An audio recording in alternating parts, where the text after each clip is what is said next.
हो, नमस्कार. निसर्ग हा आपल्या सर्वांचा मित्र आहे. खास करून ही जी काळी माती आहे, या काळी मातीमध्ये उगवलेल्या ह्या रानभाज्या, ह्या वेगवेगळ्या ज्या भाज्या आहेत किंवा ज्या वनस्पती आहेत, त्या सर्व मानवी कल्याणासाठी उपयोगी पडत असतात.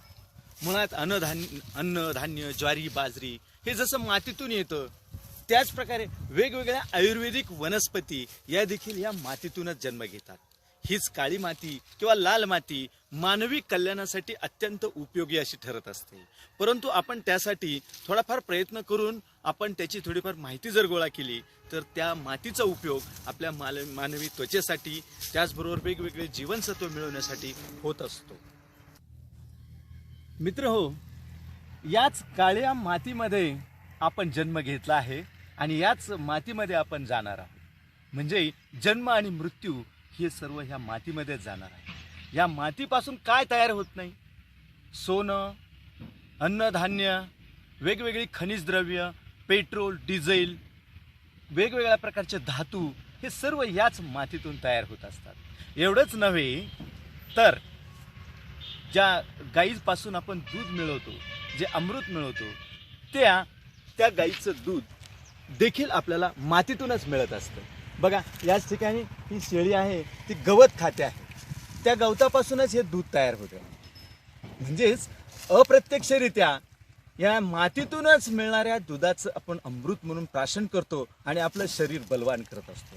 म्हणून या मातीचे गुणधर्म आपण जसं उन्हामध्ये डी जीवनसत्व मिळवतो, त्याप्रमाणे लोह या मातीमध्ये भरपूर वेगवेगळ्या प्रकारचे फॉस्फरस आहे, लोह आहे, विविध गंधक आहेत, रासायनिक द्रव्य आहेत. हे द्रव्य आपण आपल्या शरीरासाठी वापरली तर त्याचा निश्चितच फायदा होईल.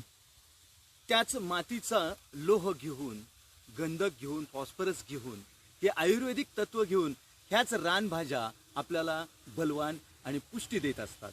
पहा, आता हीच आहे पालक भाजी, त्याचबरोबर ही आहे करडीची भाजी आणि ही आहे पाथरीची भाजी, चिगळ. ह्या ज्या अशा रानभाज्या आहेत, या रानभाज्यांमधूनच आपण वेगवेगळी नैसर्गिक तत्व आपल्या शरीरासाठी मिळवित असतो. एवढंच नाही तर जे कुंभाराचा जो माठ आहे, तो माठही छान अशा मातीचा बनवलेला असतो. आपण त्याविषयी एक छोटीशी माहिती बघूया. एकदा मी माठाला विचारलं, तू एवढा थंड रे कसा? तर त्याने खूप छान उत्तर दिलं. तो म्हणाला, माझा भूतकाळ पण मातीचा आहे आणि माझा भविष्यकाळ पण मातीचा आहे, तर मी का नाही थंड राहणार? खरंच आहे त्याचं उत्तर. आणि त्याचं थंड होण्याचं शास्त्रीय कारण असं आहे की ज्या वेळेला या माठाची माती तयार केली जाते कणिक तिंबल्यासारखी, आणि त्या कणिक तिंबल्यासारख्या मातीमध्ये गाढवाची किंवा घोड्याची लीद टाकली जाते. ती एवढ्यासाठी टाकली जाते की त्या लिदेमध्ये गाढवानं खाल्लेला जो अचर बचर तंतुमय भाग आहे, तो भाग त्या मातीमध्ये मिसळला जातो आणि ज्या वेळेला ही अशी भट्टी लावली जाते, त्या भट्टीमध्ये तो अचरबचर खाल्लेला तंतुमय भाग जळून जातो आणि त्या ठिकाणी केस नलिका तयार होतात आणि त्याच्यातूनच पाणी पाझरण्याचं काम होतं आणि अर्थातच ते पाणी थंड करण्याचं काम हे शास्त्रीय कारण अशा पद्धतीने तयार होतं. म्हणजे बघा, मातीमुळंच आपण थंड पाणी भर उन्हाळ्यात अतिशय शीतल जल आपण पिऊ शकतो, तेही या थंडगार मातीमुळेच.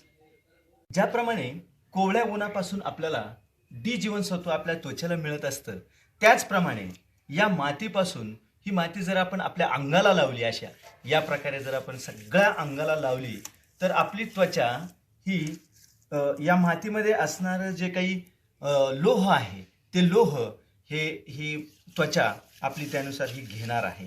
म्हणजे मातीमध्ये लोहाचं प्रमाण खूप आहे, भरपूर प्रमाणात आहे. हल्ली जे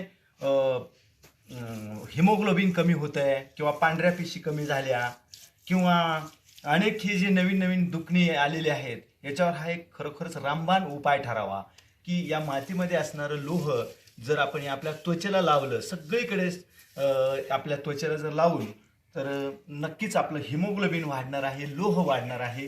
त्यामुळे मातीचा हा देखील एक उपयोग आपण वापरात आणायला काही हरकत नाही.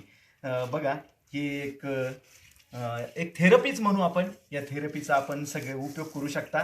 ही फक्त हात पायच नव्हे तर संपूर्ण अंगाला लावली तर त्याचा निश्चित फायदा होईल. एक सुमारे अर्धा तास ठेवून नंतर आपण स्वच्छ पाण्याने आंघोळ करू शकतो. तर माझी ही माहिती आपण ऐकून घेतली. माझ्या चॅनलला तुम्ही सबस्क्राईब करा, लाईक करा.